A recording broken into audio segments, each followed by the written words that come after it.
One day international और T20 cricket series के बाद ज्यादातर स्कोर्स का इन्हिसार किसी भी खिलाड़ी के छक्के और चौके लगाने पर हो गया और अब वो वक्त आ गया है कि किसी भी T20 या वनडे इंटरनेशनल जीतने के लिए किसी भी खिलाड़ी के चौके और छक्कों का इंतजार टीम को भी और लोगों को भी रहता है। आज बताएंगे कि PSL सीरीज में 2016 से 2023 तक किस किस खिलाड़ी ने कितने कितने चौके और कितने कितने छक्के मारे और उनके स्कोर में चौकों और छक्कों की तनासब क्या रही और सिंगल और डबल्स की तनासब क्या रहा। इनमें सिर्फ वो खिलाड़ी शामिल हैं जिनका चौके छक्कों का तनासब 50% से ज्यादा रहा। शर्जील खान ने PSL सीरीज में 1085 रन स्कोर किए जिसमें 97 चौके और 72 छक्के शामिल हैं। इन चौके और छक्कों की से शर्जील खान ने 820 रन स्कोर किए जबकि 265 स्कोर ऐसे बच जाते हैं जो सिंगल डबल्स के जरिए बनाए।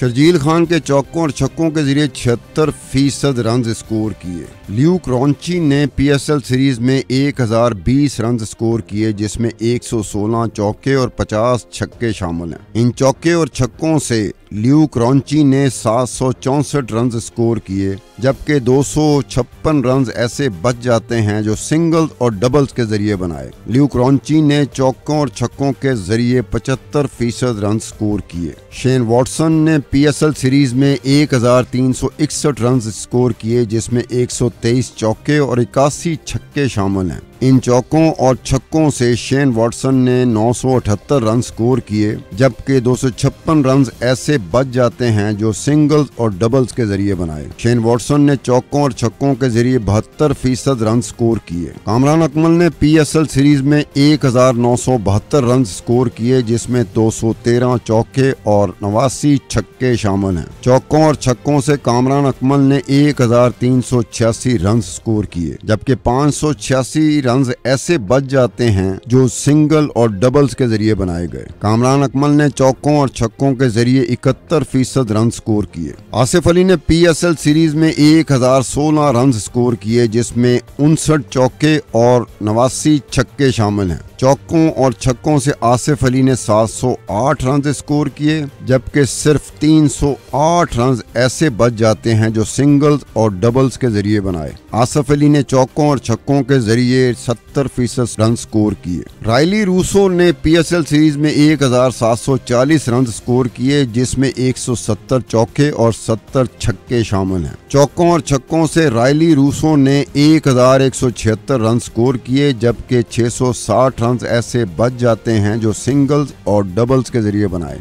रायली रूसो ने चौकों और छक्कों के जरिए 68% रन स्कोर किए। उमर अकमल ने PSL सीरीज में 977 रन स्कोर किए जिसमें 73 चौके और 57 छक्के शामिल हैं। चौकों और छक्कों से उमर अकमल ने 634 रन स्कोर किए जबकि सिर्फ 343 रन ऐसे बच जाते हैं जो सिंगल और डबल्स के जरिए बनाए। उमर अकमल ने चौकों और छक्कों के जरिए 65% रन स्कोर किए। फखर जमान ने PSL सीरीज में 2252 रन स्कोर किए जिसमें 209 चौके और 87 छक्के शामिल हैं। चौकों और छक्कों से फखर जमान ने 1418 रन स्कोर किए जबकि सिर्फ 839 रन ऐसे बच जाते हैं जो सिंगल्स और डबल्स के जरिए बनाए। फखर जमान ने चौकों और छक्कों की मदद से 63% रन स्कोर किए। मोहम्मद हफीज ने PSL सीरीज में 1685 रन स्कोर किए जिनमें 158 चौके और 63 छक्के शामिल हैं। चौकों और छक्कों से मोहम्मद हफीज ने 1027 रन स्कोर किए जबकि सिर्फ 675 रन ऐसे बच जाते हैं जो सिंगल्स और डबल्स के जरिए बनाए। मोहम्मद हफीज ने चौकों और छक्कों की मदद से 61% रन स्कोर किए।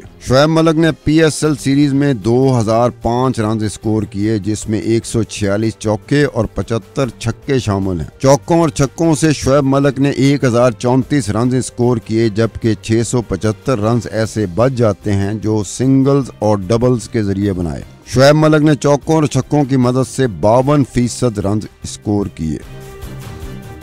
अस्सलाम वालेकुम ख़वातीन और हज़रात, this is your host Ghazal Ahmed and I welcome you back to a brand new episode of Sama podcast. आज की जो एपिसोड है ना पॉडकास्ट की, ये बड़ी मज़ेदार होने वाली क्योंकि आज हम बात करने जाने वाले हैं जो पाकिस्तान का ही नहीं बल्कि I will not be wrong if I से कि पूरे सब कॉन्टिनेंट को उठा लें, एशिया को उठा लें, तो उनकी जो फेवरेट स्पोर्ट है ना क्रिकेट, उसके बारे में बात होने जा रही है। अच्छा, जैसे कि आप जानते हैं कि हमारी ज़िंदगियां भी ओवर द रीसेंट ईयर्स बड़ी ज़्यादा इवॉल्व हो गई हैं, बड़े फास्ट पेस दुनिया हो गई है, हमारे पास टाइम नहीं है किसी भी चीज़ को करने का।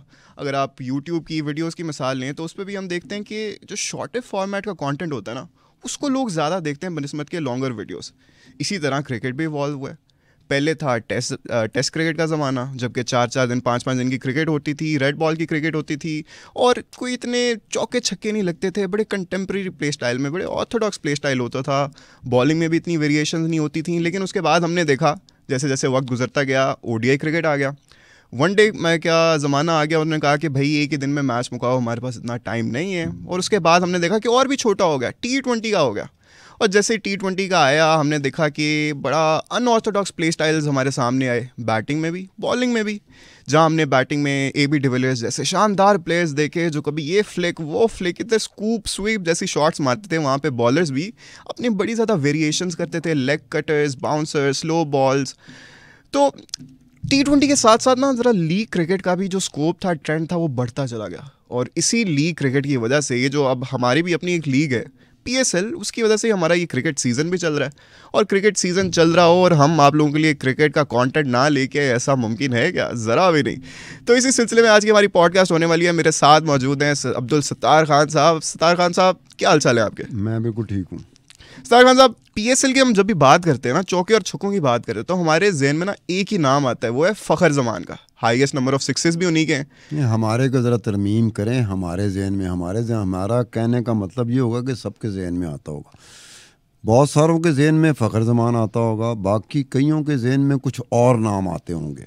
क्योंकि एक होता है कि आपके जहन में पड़ जाता है कि किसी एक के स्टाइल से या किसी एक के खेल से आप मुतासर होना शुरू होते हैं, और फिर इतने मुतासर हो जाते हैं कि हर एक जगह पर, हर एक पिच पे और हर एक पिच की नुक्कड़ पे, पिच की ग्राउंड की भी गलियां होती हैं, बेशक उसमें कुछ बारीक गलियां होती हैं। जब कोई परफॉर्मेंस सही तरह ना कर सके तो उसे उन्हीं बारीक गलियों में से एक में से गुजर के जाना पड़ता है। लेकिन जाना लोगों के सामने पड़ता है, पेविलियन में जाना पड़ता है ना। लोग उसका स्वागत करते हैं वापसी का। जैसे कहते हैं ना कि वापसी पे आपने 100 किया हो, 50 किया हो, बड़ा अच्छा स्कोर किया हो, छक्के मारे हों, चौके मारे हों, तो वापसी पे भी आपको पूरा स्टेडियम खड़े होके ऐसे ही रिसीव कर रहा होता है, पेविलियन भी रिसीव कर रहा होता है। और अगर आपने कुछ ना किया हो, नाम आपका बड़ा हो, तो फिर आपको बड़े ही धुंधले अंदाज में ना आपको रिसीव किया जाता है। ये जो T20 या उससे पहले जो वनडे इंटरनेशनल आया, तो जैसे मेरा हमेशा से एक प्लेयर था, बहुत बड़ा क्लासिक प्लेयर है, जो इंडिया का प्लेयर है, सुनील गावस्कर। Sunil Gavaskar, the legend. अच्छा, सुनील गावस्कर अगर गलती से कुछ छक्का मार दिया उसने, तो हम डाउट करना शुरू कर देते थे कि यार इतना बड़ा प्लेयर है, इसने छक्का क्यों मारा, वाई।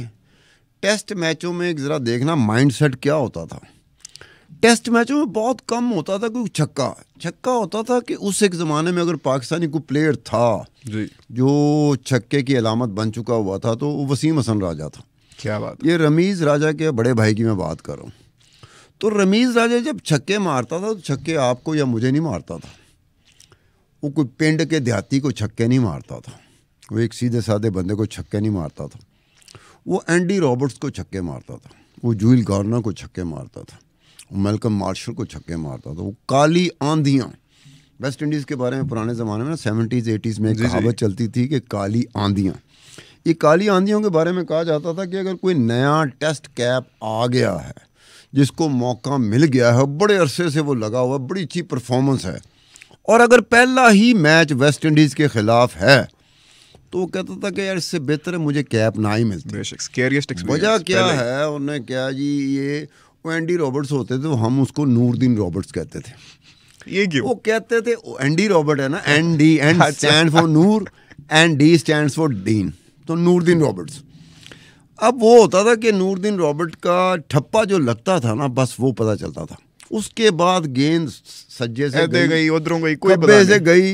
अब जो टेस्ट कैप जिसके पास होती थी ना, वो कहता भाई आज के दिन पहला और आखिरी दिन आज ही है, ये काली। अब वहाँ पे वसीम राजा जो था, वो छक्के मारता था, और ऐसे लगता था जैसे वसीम राजा छक्कों को कुछ समझता ही नहीं।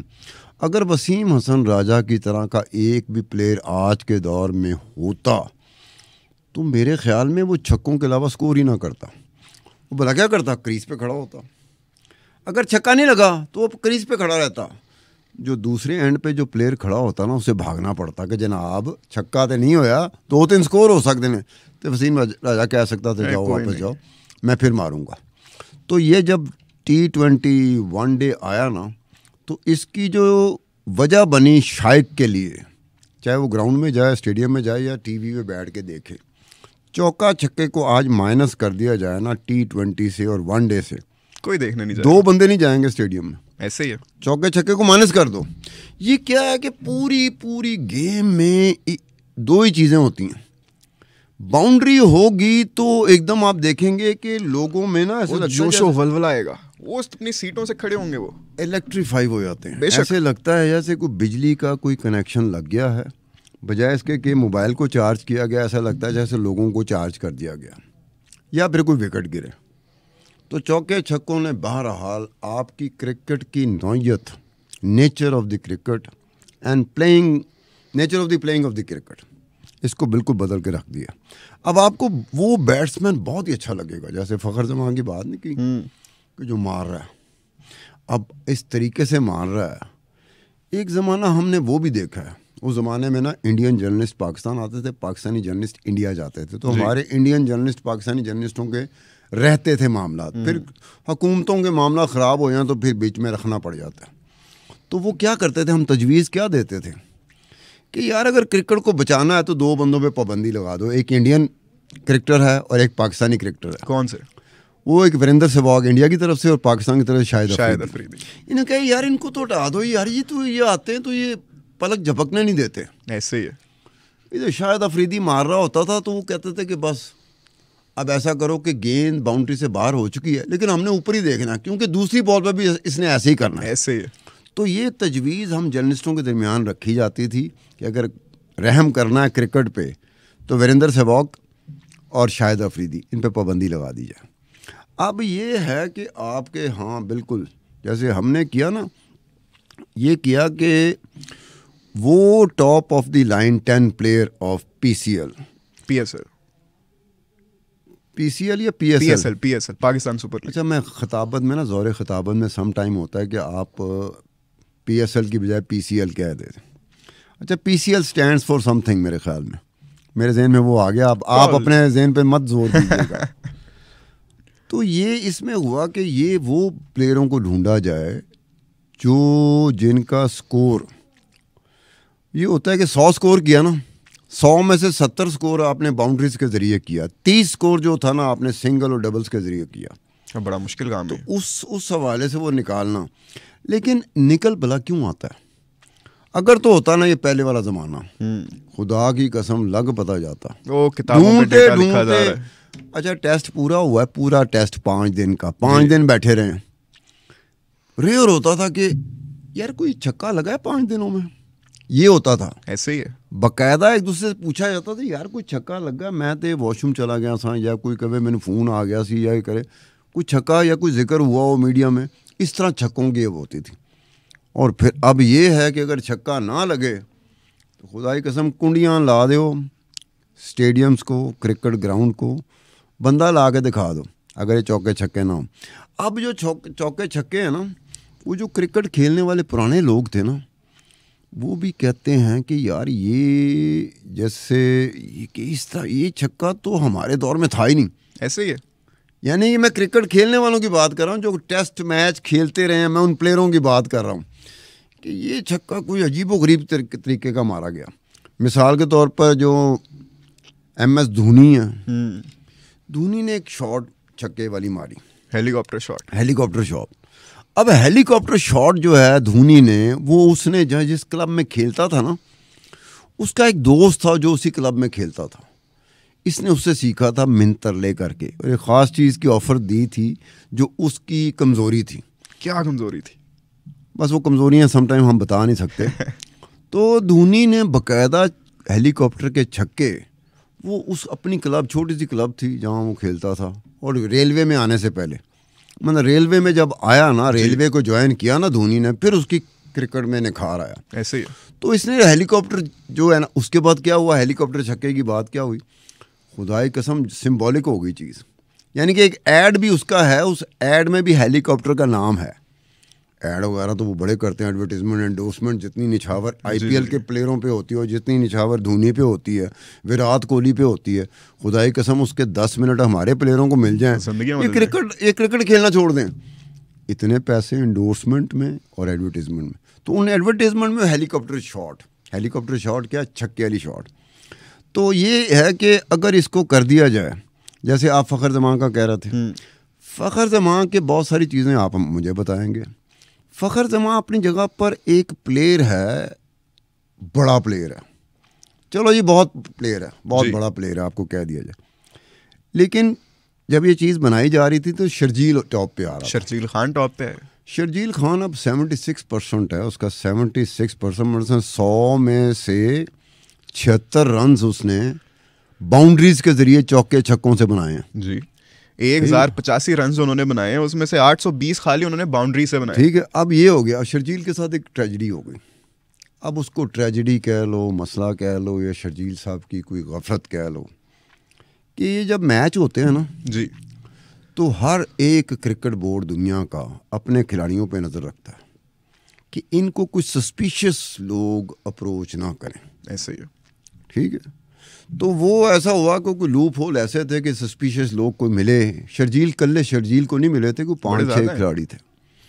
तो इनसे गलती क्या हुई थी, इनसे बड़ी गलती ये हुई थी कि आपको पाकिस्तान क्रिकेट बोर्ड को रिपोर्ट कर देना चाहिए था कि जनाब ये मुझसे बंदे मिले हैं, सस्पिशियस बंदे हैं, मुझे लालच दे रहे थे, मुझे मनाने की कोशिश कर रहे थे। मुझे कोहिनूर का भी जिक्र किया गया कि शायद कोहिनूर शायद आपको ला दें अगर आप हमारी बातों पे अमल करेंगे।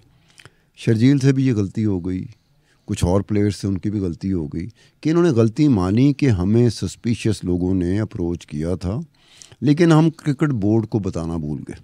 और भी खिलाड़ी थे कि किसी एक खिलाड़ी ने ये कहा था कि मेरे वालिदैन की डेथ हो गई थी जिसकी वजह से मैं आपको बता नहीं सका। एक और इनके साथ प्लेयर थे, उनका ज़रा डिफरेंट किस्म का केस था। खालिद लतीफ़ साहब थे, अच्छा क्रिकेटर था जी, लेकिन खालिद लतीफ़ साहब ने मैच फिक्सिंग के ऊपर कॉन्फेशनल स्टेटमेंट नहीं होता जैसे कहते हैं मान लेना, फिर उस पर पता नहीं कितने साल की पाबंदी लग गई थी। फिर उसने अर्ज़ी भी दी थी कि मेरी मैं चूँकि मान गया हूँ तो ये पाबंदी ख़त्म की जाए, उसका मामला बीच में था। खालिद लतीफ़ साहब से एक और चीज़ हो गई। खालिद लतीफ़ साहब ने क्या किया कि हॉलैंड का एक पॉलिटिशियन है, वो कोई नुमाइश एग्जीबिशन करना चाह रहा था जिससे कि मुसलमानों के जो एक ख़ास किस्म की फीलिंग नहीं होती, एहसासात, वो मजरूह हो सकते थे। उन्होंने बाकायदा सोशल मीडिया में इनाम रख दिया कि जो इसका मर्डर करेगा उसको ग़ालिबन 21,000 यूरो इनाम में मिलेगा। किसका मर्डर करेगा? वो हॉलैंड का पॉलिटिशियन था जी, वो एक एग्जीबिशन करा रहा था। वो एग्जीबिशन मुसलमानों के जो एहसासात थे उसको मजरूह जी हो सकते थे। उसने कैंसिल भी कर दिया था, उसने कहा मैं ये एग्जीबिशन नहीं करता। तो खालिद लतीफ़ साहब ने पोस्ट कर दिया कि जनाब जो भी इसको मारेगा, इसका मर्डर करेगा, इसका कत्ल करेगा, उसको 21,000 यूरो। अब हिसाब लगाओ 21,000 यूरो कितना बनता है। अब ये एक शख्स वो कर रहा है, एक वो खिलाड़ी कर रहा है जो खुद मैच फिक्सिंग में आउट हुआ, जिसने मैच फिक्सिंग को एक्सेप्ट किया, कबूल किया, कॉन्फेशनल स्टेटमेंट है। अब वो आके इस तरह करते, फिर वो वहाँ की अदालत ने कहा, उन्होंने कहा इन्हू फड़ो, इन्हू अंदर कर दो। उसके बाद मेरे ख्याल में खालिद लतीफ़ अंडरग्राउंड हो गया था। तो ये कुछ बातें होती हैं जो हमारे प्लेयरों से हो जाती हैं।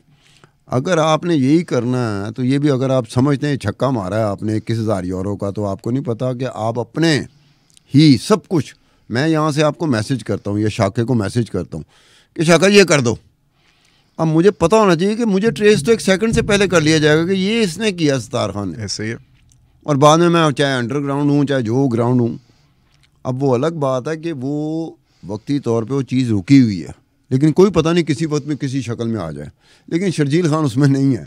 शर्जील खान का अपना था, खालिद लतीफ़ का अपना था, लेकिन ये सारे लोग थे। इसमें मोहम्मद इरफान भी गालिबन था जिसके साथ ये हुआ था। छक्कों के हवाले से तो मैं पहले तो यही बात करना चाहूँगा, जैसे आपने स्टार्ट में बात किया ना कि ये क्रिकेट से अपने डगआउट से लेके पिच तक का भी सफ़र बड़ा इंटरेस्टिंग होता है, आपको गलियों से गुजरना पड़ता है। और हमने नाम लिया फ़खर जमान का, मुझे लग रहा है उनका ना आजकल का ये जो गलियों का सफ़र है ना, ये बड़ा नागुजार गुजर है, क्योंकि वो हम देख रहे हैं उनसे स्कोर हो नहीं रहे, छठा रेगुलरली ये कंसेक्यूटिव मैच हार गए हम। तो हमारे भी आप भी सत्तार साहब जरा दुआ फ़खर कर लें। जमान भी लाहौर कलंदर के लिए खेलते हैं। उसकी उम्मीद की किरण होगा। बिल्कुल आप बिल्कुल, आपने बल्कि एक और बात से मैं आपकी एग्री करूंगा, जो आपने बात की थी चौके छक्के नहीं लगते, लोग कोई आके नहीं बैठेंगे। मैं गया था, ये लाहौर कलंदर और कोयटा ग्लैडिएटर्स का मैच था। जैसे ही फ़खर जमान आउट हुआ, मैंने देखा हमारे प्लेयर्स आउट होते जा रहे हैं, चौके छक्के लग नहीं रहे, मैं मेरे दोस्त को लेके बाहर। तो अब ये ज़रा हम इज्तिमाई दुआ कर सकते हैं फ़खर के लिए। मैं बाहर, मैं इधर से मेरा दिल मेरी जान लाहौर बाहर जा रहा है और मैं अंदर बैठा रहा हूँ। कोई वैसे ये बात इस तरह की है कि इस तरह का लगाव जो है ना, हमने भी अपने दौर में देखा है क्रिकेट को। उस वक्त वनडे इंटरनेशनल शुरू हुआ था जी, ठीक है, और ये साइड पे मैचेस नहीं होते, लीग मैचेस होते हैं, और उस वक्त ट्रॉफीज़ होती थी, कायज़म ट्रॉफ़ी होती थी, जिसमें PIA भी खेल रहा होता था, रेलवे भी खेल रहा होता था, हबीब बैंक भी खेल रहा होता था, नेशनल बैंक भी खेल रहा होता। तो हम अपनी अपनी पसंद के खिलाड़ियों को देखने के लिए ग्राउंड में जाया करते थे, क्रिकेट मैच देखने के लिए। तो उस वक्त भी ये होता था कि एक दफ़ा मोहसिन हसन खान, वो गालबन 200 के करीब पहुंचा हुआ था, 200 किए बगैर ही वो आउट हो गया। तो मेरे साथ जो लोग बैठे हुए थे ना, उन्हें क्या ही चल के हम अपना गम दूर करते हैं। गम गलत करते हैं या दूर करते हैं, दो चीज़ें इस्तेमाल होती हैं ना। जब भी कभी गम हो ना, तो कहते हैं इसको दूर किया जाए या गलत किया जाए। फ़र्क पे भी ज़रा इसके रोशनी डालें ज़रा, क्या इनके फ़र्क पे भी, दूर करना और गलत करने के। यार दूर करना तो मेरे ख्याल में उसमें वो नहीं आता जो गलत करने में आता है। गलत करने में होता है कि आप कोई मिलावट कर लें, जैसे मैं कॉफ़ी नहीं पी रहा, कॉफ़ी में किसी चीज़ की मिलावट कर दूं, तो मैं ये गम गलत कर रहा हूँ। गम दूर करने का मतलब होता है कि मैं कॉन्शियस अटेम्प्ट कर रहा हूँ जी, कि किसी तरीके से ये चीज़ मेरे करीब ना आए, दूर हो जाए। तो वो उदास होकर निकल रहे थे। फिर हम लोग होते थे कि चलो छोड़ो यार, कोई अगला। मैं उन्होंने कहा नहीं, वो हमने कहा कि जनाब 200 के करीब आउट हुआ है, वो 190 था, 195 था, 192 था, कि बड़ा स्कोर होता है। आपको अफसोस तो उस वक्त करना चाहिए जैसे आपने नहीं किया कि फ़खर जमान कुछ किए बगैर लौट गए, तो दुनिया भी लौट रही थी, तो मैंने भी अपने दोस्त को कहा लौट चलें। वो उस वक्त होता है जब उसने ना किया। अब 200 के करीब पहुंचा हुआ है, नई बदकिस्मती हुई कि वो ना कर सके। ऐसे कई प्लेयर हैं, जैसे सचिन तेंदुलकर के बारे में कहा जाता है कि जब ये 99 पे हो या 199 पे हो, तो बाकायदा इंडियंस जो है ना, उनको एक धड़का लगना शुरू हो जाता है। वो सिर्फ और सिर्फ सचिन तेंदुलकर के ऊपर होता है, और कोई भी प्लेयर उनका 99 पे हो या 199 पे हो, वो दुआएं ज़रूर कर रहे होते हैं, लेकिन तेंदुलकर की दफ़ा उनको पता नहीं क्या झटका लगना शुरू होता है। कई लोग इंडियंस जो है ना, वो टीवी नहीं देखते, मुंह इधर कर लेते कि वो एक को स्कोर ले लवे, चौका ना मारे, छक्का ना। तेंदुलकर के साथ तेंदुलकर की आरती उतारी जाती है इंडिया में, बाकायदा आरती उतारी जाती है। आरती तो विराट कोहली की भी उतारी जानी शुरू हो गई है, धोनी की भी उतारी जानी शुरू हो गई है, कपिल देव की एक ज़माने में उतारी जाती थी जब वो वर्ल्ड कप जीत के आया था। फिर ये अपना सुनील गावस्कर जो हैं, इनकी होती थी। तो तेंदुलकर की बाकायदा आरती। अब ये उसके मज़हब में गुंजाइश है, हिंदू मज़हब में गुंजाइश है कि आप आरती ऑलमोस्ट पूजा ही कहते हैं। कि अब वो सचिन तेंदुलकर को अगर आप टीवी पे देखें, या वो लोग जो उससे कभी कभार बाई चांस जैसे कहते हैं मुलाकात हो गई, तो उन्होंने यही कहा कि इतना हम्बल आदमी हमने नहीं देखा, कि जिसकी इंडिया में 1 अरब से ज़्यादा की आबादी हो, उसकी पूजा हो रही हो, आरती उसकी उतारी जा रही हो, वो इतना हम्बल हो। हम्बल वो बहुत है, मेरे ख्याल में आपसे थोड़ा सा ज़्यादा ही हम्बल होगा, थोड़ा सा ज़्यादा नहीं। तो ये है कि अब अगर छक्कों की बात करें ना, तो मेरे जहन में आया था कि 1 ओवर में 6 गेंदों पे 6 छक्के, बड़ी पुरानी बात है। जब हम क्रिकेट देखा करते थे, जब दुनिया में क्रिकेट की डिबेट होती थी, तो एक ही नाम होता था, सर गैरी सोबर। अब सर गैरी सोबर और सर डॉन ब्रैडमैन, इनको क्रिकेट का खुदा माना जाता है पूरी दुनिया में।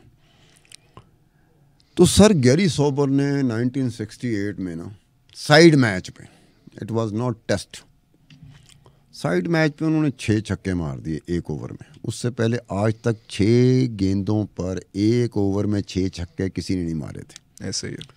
उसके बाद आप दुआएं दें किसको, आपको अपने सरहद पार एक प्लेयर था, मुझे पसंद था, रवि शास्त्री। रवि शास्त्री ने 1985-86 काफ़ी अरसे बाद मसला दूसरी मर्तबा रवि शास्त्री ने एक ओवर में 6 छक्के मारे। तो 1968 का सफ़र 1985 में कोई एक प्लेयर है, 1968 से 1985 तक सर गैरी सोबर का वो रिकॉर्ड रहा। कहीं मैच हो रहा है, इंग्लैंड में हो रहा है, वेस्ट इंडीज़ में हो रहा है, न्यूजीलैंड में हो रहा है, पाकिस्तान में हो रहा है, इंग्लैंड में हो रहा है, कहीं पे भी हो रहा है, वो छक्कों का जिक्र रनिंग कमेंट्री में कहीं ना कहीं आ जाता होता था। अगर किसी आया ना, जैसे वसीम राजा खेल रहा है तो वसीम राजा ने एक ओवर में 2 छक्के मार दिए, तो साथ ही रनिंग कमेंट्री करने वाला ये ज़रूर कभी ना कभी कहता होता था कि हो सकता है आज वसीम हसन राजा 6 छक्के एक ही ओवर में मार जाएं। तो गैरी सोबर का सर गैरी सोबर कहना चाहिए क्योंकि बहुत बड़ा प्लेयर था, इंडीड लेजेंड। वो तो ऐसे प्लेयर थे जिनके सामने झुकने को दिल करता है।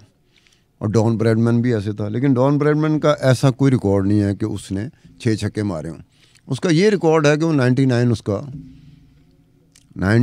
उसका एवरेज थी, क्या था कि अगर वो अगर आखिरी मैच में जल्दी आउट ना होता तो 100 उसकी एवरेज, हर मैच में 100, यानी कि 99 की उसकी एवरेज है सर डॉन ब्रैडमैन की।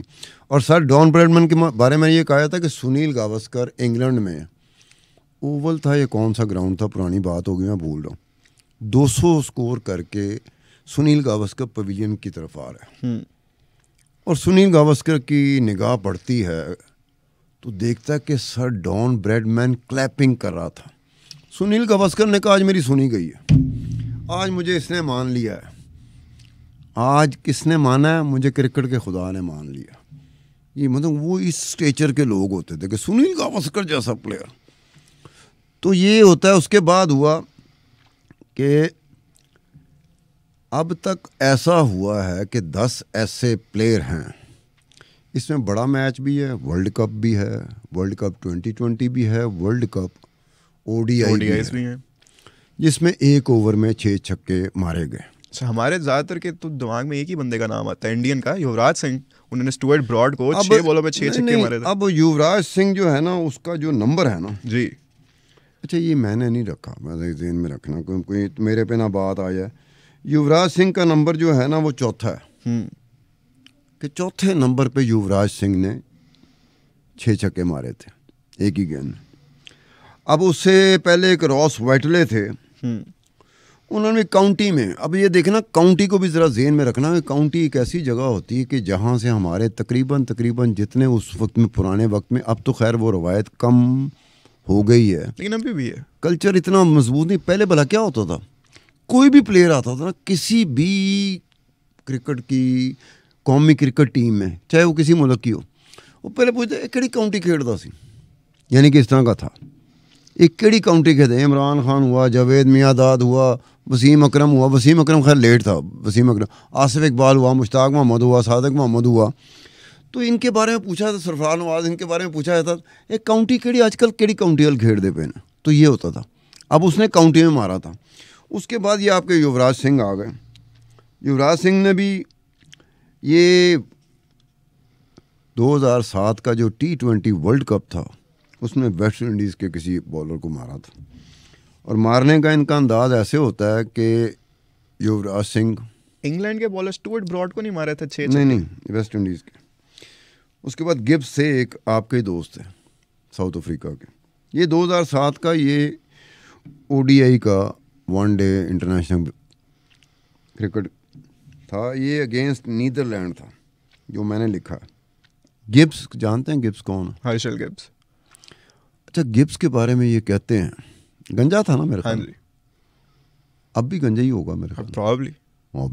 जब उस वक्त खेलते हुए गंजा था, ट्रांसप्लांट करा लिया है। हाँ, नहीं, वो गिब्स के गंजे होने में ना उसका चाम था, यानी कि साउथ अफ्रीका की ख़वातीन इस गिब्स गंजे को बहुत पसंद करती थी। तुम अंदाजा करो कि बिल्कुल मैंने रिवर्स उसमें बात कर रहा हूँ, ये कहाँ जा रहे हैं हम? बकायदा रोमांस इसके गंजेपन में। तो मेरे ख्याल में अभी तक उसने अपने आप को संभाल के रखा होगा, मतलब ट्रांसप्लांट कराने की उसको जरूरत नहीं। ट्रांसप्लांट तो वो करता है ना जिसको हो शिकायत हो कि यार लोग मेरी तरफ तवज्जो नहीं देते। इसकी तरफ तो बकायदा इसके स्किन हेडेड जैसे कहते हैं ना, स्किन हेडेड एक ऐसी चीज़ होती है बाहर की दुनिया में बकायदा ये फैशन के तौर पे ली जाती है। उन लोगों को पसंद किया है स्किन है। जैसे हमारे ज़माने में टीवी सीरीज़ होती थी कोजैक, टेली सेबलॉस होता था हीरो, वो जो उसने लॉलीपॉप मुंह में लिया होता था स्किन हेडेड था। खुदाई कसम, ख़वातीन भी रह गई, मर्द भी रह गए, बच्चे भी रह गए, बस मतलब कौन कौन सी उम्र का बंदा उस पर नहीं रहा। मतलब ये बाकायदा कहते थे। फिर टेली सेबलॉस को करने के लिए, उसकी कॉपी करने के लिए पाकिस्तान में भी कोई अटैम्प्ट हुई कि अपना स्किन हेडेड करा के ना तो लॉलीपॉप रख लिया। कोई ऐसा नाम जो आपके ज़हन में? नहीं, नॉन फिगर्स में कोई नहीं था। ये होते थे ना हम गली महलों में लोकली तो लोकली ज़रा थोड़ा सा, जैसे लोकली उस वक्त वहीद मुराद स्टाइल बड़ा चलता था। ऐसे ही कि बाकायदा जो हजाम की दुकान होती थी ना, वहाँ एक स्टाइल पड़ा होता था, वहीद मुराद स्टाइल। मेरे ख्याल में पाकिस्तान में उसके बाद कोई हीरो के हवाले से स्टाइल, बालों के स्टाइल के हवाले से ये सिचुएशन नहीं बनी कि बाकायदा हजाम की दुकान में। इंडिया से अगर उन्होंने किसी का रखा हुआ, सलमान खान वाला भी तो था, यहाँ से ये मांग निकाल के ये बाल निकाल। आज की बात कर रहे हो, अब का मुझे नहीं पता। सलमान खान आप कह रहे हो, मुझे नहीं पता। मुझे पता है दिलीप कुमार इंडिया से पाकिस्तानी हजाम की दुकानों में, और पाकिस्तान का वहीद मुराद, वो एक स्टाइल होता था। ये तो कई दफ़ा हमारे महलों में होता था। ज़रा सा किसी ने डिज़ाइन करके ना वहीद मुराद की तरह किया होता था तो हम कहते थे छड़ परे तू नहीं बन सकता। उन्होंने कहा मैनू भी पता मैं नहीं बन सकता, अब्बे ने मैनू दही लैन भेजा है, मैं किस तरह बनाऊँगा, वाल तो रखन देना मैनू उस तरह। तो ये वहीद मुराद स्टाइल होता था जिसमें वो करते थे। तो ये उन लोगों की बातें हैं जो वाकई अपने स्टाइल से, जिनका एक चाम ग्लैमर होता है, करिश्मा होता है, और लोग जिस तरह उससे बात करते हैं। तो एक हज़रतुल्लाह ज़ाज़ई है यार, ये बड़ा कमाल प्लेयर, आप उसको बेहतर जानते होंगे। मैंने ये कहा कि ये जो क्रिकेटर्स हैं जी अफ़गानिस्तान के, ये वाकई बड़े प्लेयर हैं। ये एक तरफ तो देखा जाए मार धाड़ से भरपूर होते हैं किसी और मामले में, लेकिन क्रिकेट के मैदान में भी मार धाड़ से ये भरपूर होते हैं। अब ज़ाज़ई ने, ये ज़ाज़ई नाम है ना? जी जी ज़ाज़ई। ये ज़ाज़ई नाम ने भी APL जो इनका होता है 2018 में इसने 6 छक्के मार दिए थे। अच्छा, लॉ कास्टर है, उसने भी 2020 में न्यूजीलैंड का जो सुपर लीग होती है ना, स्मैश, उसमें मारे थे। एक बंदे का मैं जिक्र करूँगा, ये थेरेसा परेरा है, इसने भी 6 छक्के मारे थे। एक था ये गायकवाड़ ने एक ऐसा काम किया था, 1 ओवर में 7 छक्के। अब एक नो बॉल, एक नो बॉल, ऑब्वियस बात है कि नो बॉल होगी तो 1 ओवर में 7 छक्के ना। माय बैड, ठीक है ना? जी जी जी। अब वो हुआ कि बीच में कोई गेंद हो गई, उन्हें क्या नहीं पा दो। अच्छा, अब इधर पॉइंट वाली बात होती है, टेक्निकल बात है कि अगर 9 बॉल पे छक्का ना हो तो क्या हम उसको लेंगे कि 6 गेंदों पे 6 छक्के? पॉइंट है, लेना तो चाहिए। पॉइंट है, क्योंकि गेंदें ओवर तो 6 गेंदें होती हैं, ऐसे ही है। बीच में एक 9 बॉल हो गई, लेकिन सम कुड आर्ग्यू के दरमियान में गैप आ गया, नहीं मारा तुमने, बेशक नो बॉल ही थी। अब दरमियान में अगर गैप आया तो 9 बॉल है ना। हाँ जी, 9 बॉल तो काउंट ही नहीं हो रही, आपको स्कोर दे रही है लेकिन एज ए गेंद काउंट ही नहीं हो रही। लेकिन फिर भी वो दिल में थोड़ा सा तो रह जाएगा ना यार, शायद यार एक गैप आ गया दरमियान में, ये मेरे ख्याल ज़रूर होगा। उसके बाद हुआ कि जो आखिरी बैट्समैन था ना, अभी कुछ दिन पहले, ये 22-23 फरवरी को मैं कहीं पढ़ रहा था, उसी दौरान में ये आ गया। ये भी कोई ऐसी नाइडो ट्रॉफी होती है इंडिया में, वहाँ पर ना ये एक रेलवे का मैच आंध्र प्रदेश के साथ हो रहा था। जी जी। तो ये जो साहब है ना, इन्होंने ना तड़ा 6 के 6 छक्के मार दिए। ये 21 फरवरी 2024 को हुआ, आखिरी जो वाक़या हुआ ना। अब ये वाक़या हुआ, सानेहा हुआ, ट्रेजेडी हुई 6 छक्कों वाली एक ही ओवर में।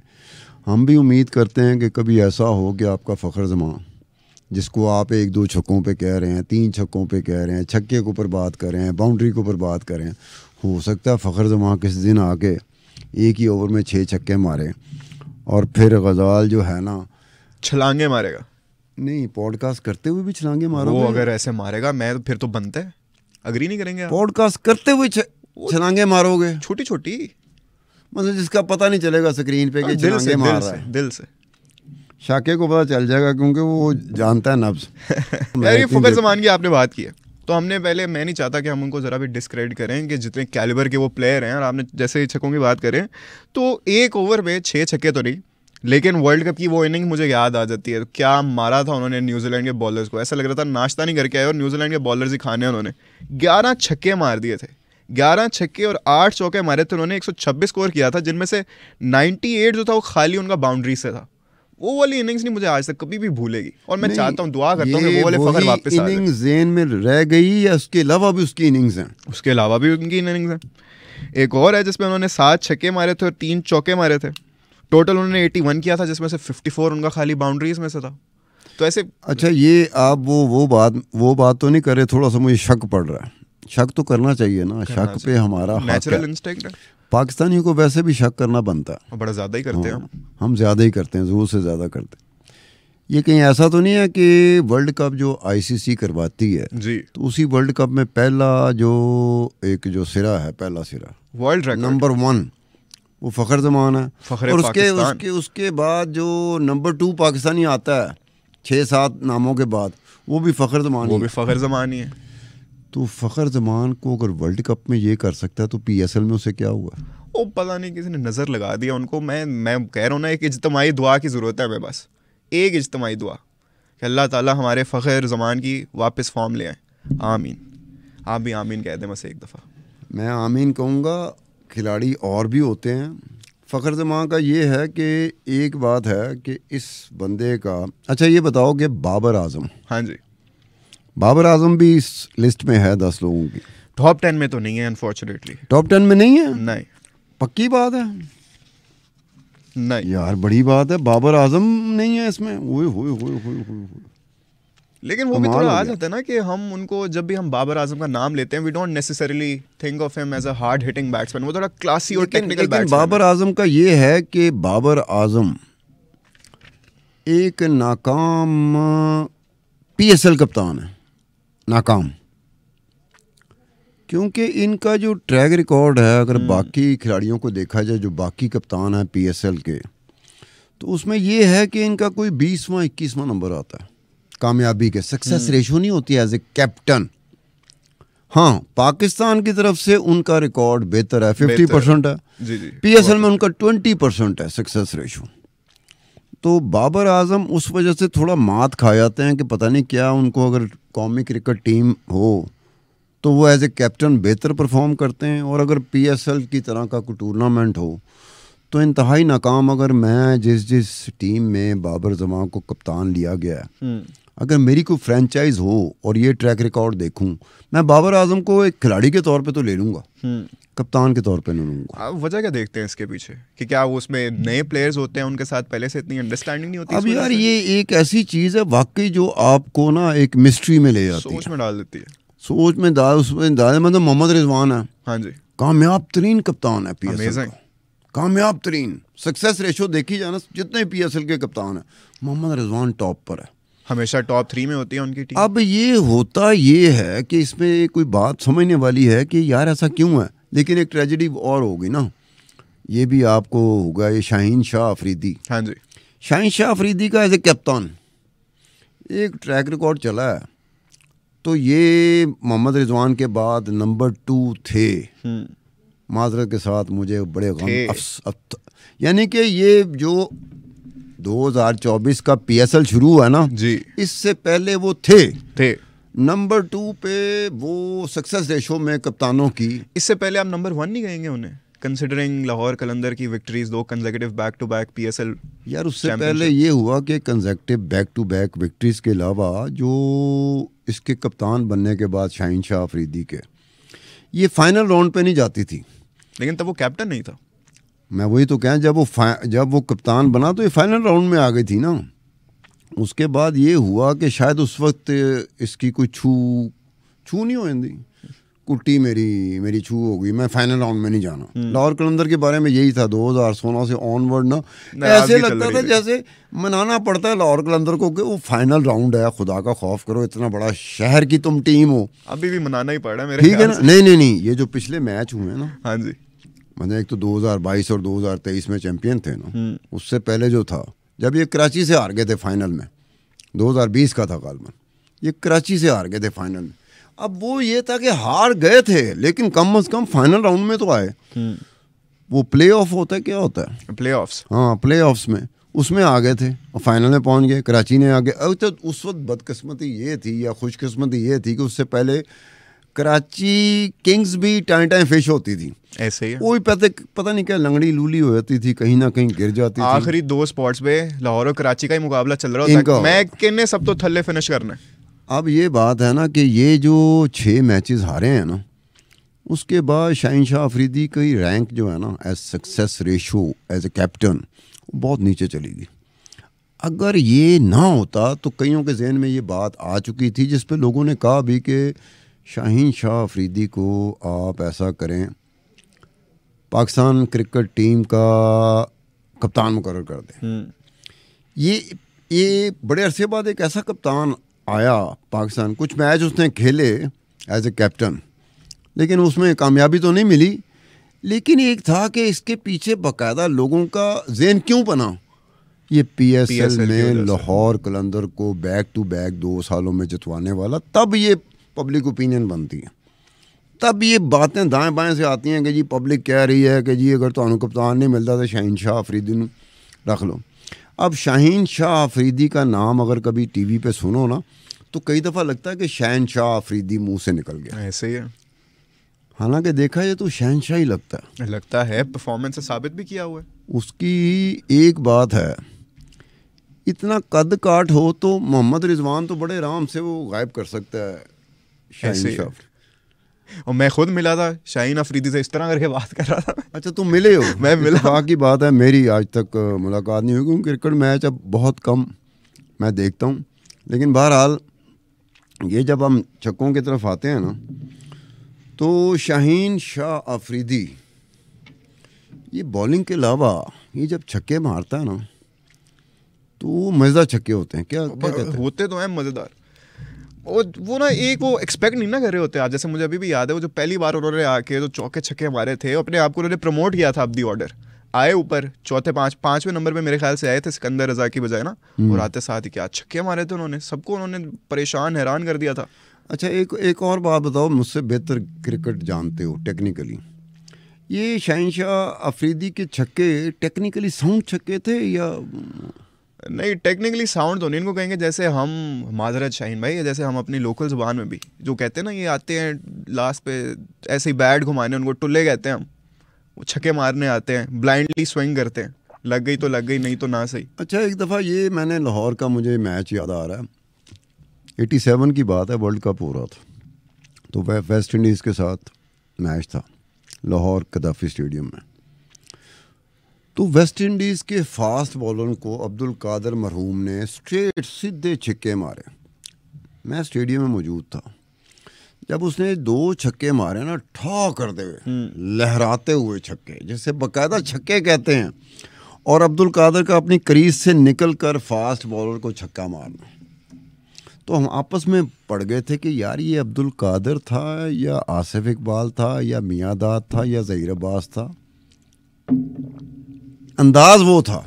हालांकि अब्दुल कादर तो एक बॉलर था ना, एक मैजिशियन जिसे कहते हैं, जादूगर बॉलर, कि उसी तर्ज पे की जादू में शेन वॉन दुनिया को लपेट गया कि आज तक उसकी गेंदों की समझ नहीं आती कि गेंद का ठप्पा पड़ रहा है इस तरफ, जा बॉल रही है उस तरफ, और बैट्समैन गया और बैट्समैन बाद में देख रहा है कि यार ये मैंने वेल लेफ्ट किया, क्या किया, गेंद में देखा तो गेंद विकेटों के अंदर घुसी होती थी, और वो जो ऑस्ट्रेलियन तो सेलिब्रेट कर रहे होते। तो अपनी वो उस तरह मैजिशियन रहना एज ए बॉलर, वो तो अपनी समझ में आता था। लेकिन अब्दुल कादर ने जो 2 छक्के मारे थे, मैंने इसीलिए शाहीन शाह अफरीदी का पूछा कि शायद इनके छक्के भी, क्योंकि टेक्निकली पूरे फुली साउंड फुली कवर्ड छक्के थे जो अब्दुल कादर ने मारे थे लाहौर के कदाफी स्टेडियम में। वेस्ट इंडीज़, मतलब वेस्ट इंडीज़ कोई और टीम भी नहीं। वो अलग बात है कि उस वक्त वेस्ट इंडीज़ का थोड़ा जवाल पजीर थी और ऑस्ट्रेलिया उभर के नीचे से एलन बॉर्डर की क़यादत में ऑस्ट्रेलिया उभर के आ रहा था और ऐसा उभरा 87 का वर्ल्ड कप वही जीत गए थे। हमारी तवक्कुआत के वो अपसेट था वो उस 87 का वर्ल्ड कप। ऐसे ये जो आपने ये 2 छक्कों वाली बात की ना और जादूगर वाली, इससे मेरे जहन में एक और नाम आता है, ये हमारे नसीम शाह का। क्या कमाल का बॉलर है, क्या बॉलिंग कराता है, लेकिन प्राइमरीली है तो बॉलर, लेकिन उसके तो 2 छक्के थे ना जो उसने अफगानिस्तान के खिलाफ मारे थे एंड पे, जो लास्ट विकेट पे आके मैच जिता गया था, वो नहीं भूलते कभी। नसीम शाह को मेरे ख्याल में, मेरा ख्याल है कि इसकी एक से ज़्यादा ऐसी इनिंग है कि आखिरी वक्त में, आखिरी ओवरों में, आखिरी गेंदों में इसने बाउंड्री मार के तो मैच जिताया। दूसरी भी अफगानिस्तान के साथ ही थी ऐसी, दूसरी भी अफगानिस्तान, दूसरी भी उनके साथ कोई पक्का दुश्मनी चल रही है। हालांकि नसीम शाह पेशावर का ही है ना, दीर का। दीर कहाँ आता है? खैबर पख्तूनख्वा में। खैबर पख्तूनख्वा में आता है। तो ये ज़रा थोड़ा सा इनका है, आपस में मोहब्बत भी है इनमें बहुत ज़्यादा है। और फिर सम टाइम फिर ऐसा कोई मुजाहरा करने पे आ जाए ना, डेमोन्स्ट्रेशन करने पे आ जाए, दिखाने चाह जाए, तो दिखाने में फिर ये छोड़ते नहीं है एक दूसरे को। ऐसे ही। तो मुझे एक और बात बताएं ज़रा, हमने बॉलर्स की बात कर रहे हैं और छक्कों की बात कर रहे हैं, तो टेस्ट क्रिकेट में अभी तक का जो रिकॉर्ड है हाईएस्ट नंबर ऑफ सिक्सेस का, हमारे वसीम अकरम भाई के पास, द लेजेंड, जो उन्होंने 12 छक्के मारे थे, 257 नॉट आउट का स्कोर किया था 1996 में जिम्बाब्वे के अगेंस्ट। वो इनिंग्स देखी थी आपने? मुझे हल्का हल्का सा याद है, क्योंकि ये वो ज़माना था हमारी क्रिकेट में ना, इन लोगों की वजह से, मतलब माजिद खान था, ज़हीर अब्बास था, सादिक मोहम्मद था, शायद आपको याद ना हो, सरफराज नवाज था, जावेद मियादाद था, मुश्ताक मोहम्मद था, आसिफ इकबाल था, इमरान खान था। तो ये वसीम अकरम, ये आमद जब हुई ना वसीम अकरम की, तो उस वक्त हम लोग एक्सपेक्ट नहीं कर रहे थे कि हमें वो लेजेंड जो हमारे पास है ना माजी के, उस तरह का को मिल जाएगा। हम इसको कहते थे छोकरा सा आया, इमरान खान की कहीं नज़र पड़ी है कि गेंदें अच्छी अच्छी कराता है, तो इसलिए उसको ले लिया। तो जब इसने खेल दिखाया, यही होता है ना कि जब लोगों के सामने खेल आया, तो जब आपको याद होगा जब ये वर्ल्ड कप पाकिस्तान ने जीता था 92 में, तो लाहौर में ही उतरे थे। मैं स्पोर्ट्स की भीड़ नहीं करता था, लेकिन ये था कि भाई एयरपोर्ट पे जाना है भाई। मेरे ख्याल में इमरान खान के ये जो अभी जलसे हुए हैं ना, जो मर्जी कह लें, वो जब ये वर्ल्ड कप जीत कर आया है 92 में लाहौर एयरपोर्ट पे, उस वक्त जो लोगों की तादाद थी, और जब ये इंडिया को इंडिया से हरा के आया है, उस वक्त जो लोगों की तादाद थी वो इन जलसों से ज़्यादा थी। क्या दुलो जैसा इस्तकबाल किया होगा। उसमें जो हुआ ना एक काम, इमरान खान इस मामले में बड़ा शरारती तो नहीं कह लें, ये डिस्टेंस पे रहने वाला बात है, ये ज़्यादा मुंह नहीं लगाता, मतलब इसका शुरू से स्टाइल रहा है डिस्टेंस पे। ये हाथ भी पता नहीं, एम ही आपकी खुशकिस्मती होगी कि आपसे हाथ मिला दे, ये हाथ भी नहीं मिलाता। इसने क्या किया, क्राउड बहुत है, मैं अपने आप को बैकग्राउंड में रखता हूँ, फ्रंट पे कर दिया इसको वसीम अकरम को। यार लाहौर एयरपोर्ट, जो पुराना लाहौर एयरपोर्ट था, लाहौर एयरपोर्ट के गेट से निकलते निकलते चर्च चौक तक जाते जाते को 150 पपियाँ तो लोगों ने वसीम अकरम की ले ली थी। वाई जो फाइनल था ना, फाइनल में 2 गेंदें थी, एक एलन लैम था, दूसरे का नाम मैं भूल रहा हूँ। 2 गेंदें वसीम अकरम ने फेंकी थी, दोनों में बैक टू बैक 2 डिलीवरीज जी, क्लीन बोर्ड कर दिया था। And that was the turning point. अब फाइनल में ये परफॉर्मेंस दी हो और मैन ऑफ द मैच भी आप हो, तो लोग इस्तकबाल के लिए आए, शदाई लोग, वो ट्रक पे पता नहीं किसा चढ़ जाते थे। तो ये मैंने वसीम अकरम को देखा, इन्होंने कहा ठीक है यार, ये मैं सोच रहा था कि मुझे इस्तकबाल मिलेगा, लेकिन यार ये तो लोग किसी और तरीके से इस्तकबाल कर रहे हैं। ये हाल था वसीम अकरम का, जिसका आपने बताया कि 12 छक्के उसने मारे थे। और ये 12 छक्कों का ये है कि वसीम अकरम कई लिहाज से अगर आप इन डेप्थ पे जाएं जी, और बहुत सारे ऐसे रिकॉर्ड देखें जो पाकिस्तानी खिलाड़ियों के क्रेडिट पे हैं, तो आपको जगह जगह पे वसीम अकरम का नाम मिलेगा। वसीम अकरम ने एक और काम किया, जो इनकी पहली मरहुमा बीवी थी ना, हुमा, वो क्रेडिट उसी को जाता। मुझे वसीम अकरम ने अंग्रेज़ी बड़ी अच्छी बोलनी शुरू कर दी। पहले वसीम अकरम अंग्रेज़ी नहीं बोलता था। वसीम अकरम की जो अंग्रेज़ी है क्रिकेटर्स में, आज उसको देखो इंटरनेशनल चैनल पे बैठा होता है, खुदा की कसम ऐसे लगता है जैसे गोरे का गोरा ही है। ऐसे ही है। पहले वसीम अकरम की ये इस तरह की अंग्रेज़ी नहीं होती थी, ठा ठा करके बोलते हैं, खुदा की कसम। उसमें मैं तो ये समझता हूँ, इन्फॉर्मेशन नहीं है कि इसमें जो इसकी पहली बीवी थी मरहुमा, हुमा का रोल था कि किसी तरीके से मेरा जो मियाँ है वो इंटरनेशनल लेवल पे है, मेरी अंग्रेज़ी ठीक कर दो। और अंग्रेज़ी तो ठीक, एक और हमारे शोबिज़ स्टार शोबिज़ के साथ जिसका था रीमा की अंग्रेज़ी भी, रीमा मीरा तो जानबूझ के अंग्रेज़ी गलत बोलती है। लगता है आपको या वाकई ऐसा है? वो जानबूझ के, उसे पता है यार मेरी इस अंग्रेज़ी से मैं उठ जाऊंगी, उसे पता है के लिए, क्लाउड के लिए, उसे पता है यार। ये थोड़ी है कि उसे ना पता हो कि मैं अंग्रेज़ी इस तरह की बोल रही हूँ। ये कैसे हो सकता है? ये कैसे हो सकता है? रीमा की अंग्रेज़ी काफ़ी इम्प्रूव, जैसे वसीम अकरम की हुई वैसे रीमा की हुई।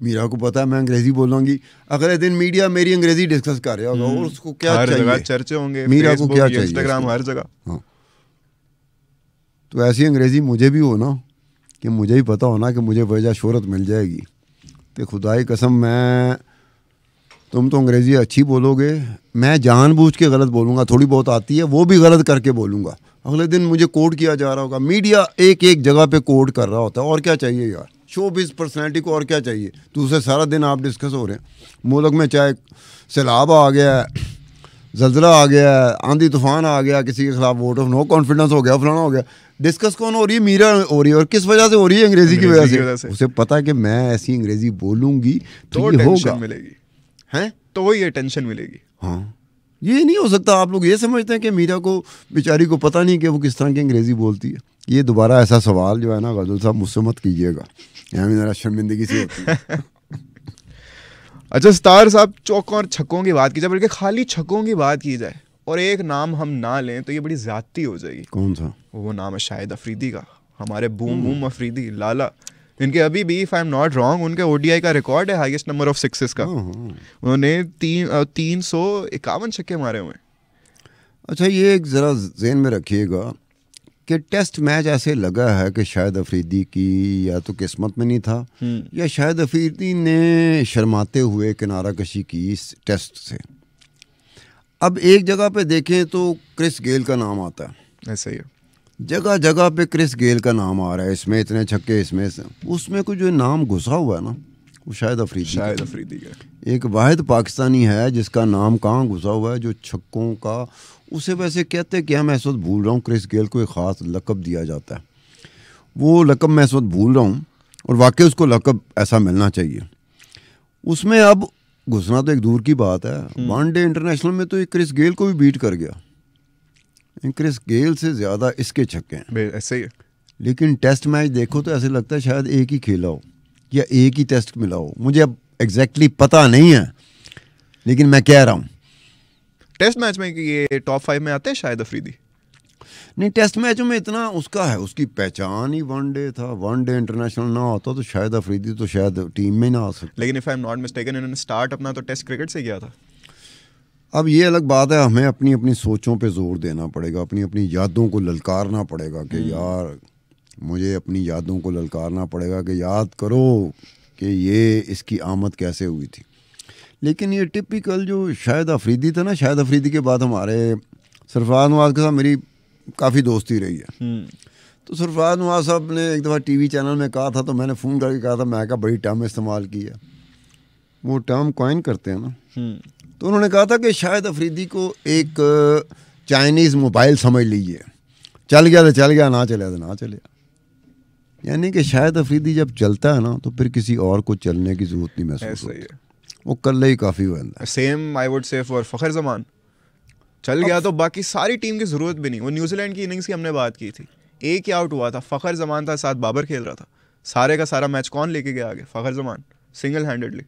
ये कौन से मैच की बात? वर्ल्ड कप की, जो हमने न्यूजीलैंड के खिलाफ इनिंग्स की बात की थी, 11 छक्कों वाली।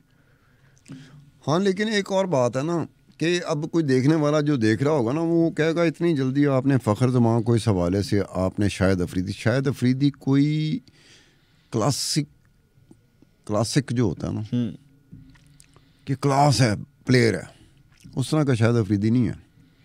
छक्कों के मामले में तो किसी को करीब नहीं फटकने देगा शाहिद अफरीदी, ऐसे ही, ठीक है। और साथ लेकिन पर्सनालिटी में भी जो क्लासिक, हाँ, उसका क्रिज्मा, क्रिकेट में कम लोगों को उतनी शोहरत मिली है जितनी इमरान खान के बाद अब शाहिद अफरीदी को। मतलब इमरान खान के अलावा वसीम अकरम में मैंने देखा है और शाहिद अफरीदी में देखा है कि जिसमें एक बाकायदा चार्म, प्रॉपर स्टार पोटेंशियल कि एक अपनी तरफ खींचता है, ऐसे ही है, अट्रैक्शन। अब ये अदरवाइज ना रवायती तौर पे एक पठान नहीं होता जिस तरह के अफरीदी होते हैं, जिस तरह के पठान होते हैं, सोच शायद अफरीदी की ऐसी है। लेकिन जो इसका ग्लैमर है ना, चार्म, और ख़ास तौर पे ख़वातीन में अच्छा खासा इसका शाहिद अफरीदी का चार्म और ग्लैमर है। यानी कि आप ये कह लें कि आपकी और मेरी ख्वाहिश रहती है ना कि 2-3 साल में कोई खातून हमारी तरफ देख ले, हमें सौदा ही मंगवा ले के जा यार, दही ला के आ, तरबूज ला के आ, या फलानी चीज़ ला के आ। ये वो लोग हैं कि जिनके ऊपर नज़र हटती नहीं है, पड़ी रहती है। ये इनका चार्म है, इनका ग्लैमर है। और बूम बूम जो होता था वो टर्म, आज भी कई ऐसे इश्तिहार हैं जिसमें बूम बूम का वो लेके आते हैं। एक प्रोडक्ट आ गया बूम बूम के नाम से, एक प्रोडक्ट आ गई, इश्तिहार आज भी चलते हैं, आज क्रिकेट, आज तो अब तो मेरे ख्याल शायद अफरीदी क्रिकेट नहीं ना खेलता, रिटायर हुए वर्षा हो गया, रिटायर हो गया, तो लीग क्रिकेट भी बड़ी कम। हाँ, तो अब भी एड में अब देख लो, इश्तिहारों में अगर आना चाहिए तो बाबर आजम तो चलो ठीक है, समझ में आती है। इस्तार साहब बिल्कुल सही कहा आपने, और मतलब मैं एग्री करूंगा इस बात से कि ना शायद अफरीदी जैसा कोई आया, ना कोई आएगा। बेशक क्रिकेटिंग एबिलिटी की बात करें, स्टार पोटेंशियल की बात करें, करिश्मा की बात करें, तो ऐसा मुश्किल है कि कोई और आए। क्रिकेट का हमारा जो कंटेंट है, ये जो हमने छोटी सी सीरीज़ लेके आ रहे हैं आपके लिए, ये ऐसा कंटेंट का सिलसिला जारी रहेगा। नेक्स्ट एपिसोड में आपसे मुलाकात होगी, उसमें सितार साहब भी आपके साथ होंगे, मैं भी आपके साथ होऊंगा। तो आपने कहीं जाना नहीं है, अभी जाना है और हमारे इस पॉडकास्ट के पेज को लाइक कर लेना है। कमेंट में ज़रूर बताना है आपने कि आप अगली पॉडकास्ट में किन टॉपिक्स पे चाहेंगे कि हम बात करें, क्योंकि आपका फीडबैक हमारे लिए बहुत ज़्यादा मैटर रखता है। तो बस फिर अगली एपिसोड तक अपना ख्याल रखिएगा ढेर सारा, और मुझे और सितार साहब को और फ़खर जमान को अपनी दुआओं में याद रखिएगा। आपसे मुलाकात होगी इन द नेक्स्ट एपिसोड, तब तक के लिए अल्लाह हाफ़िज़।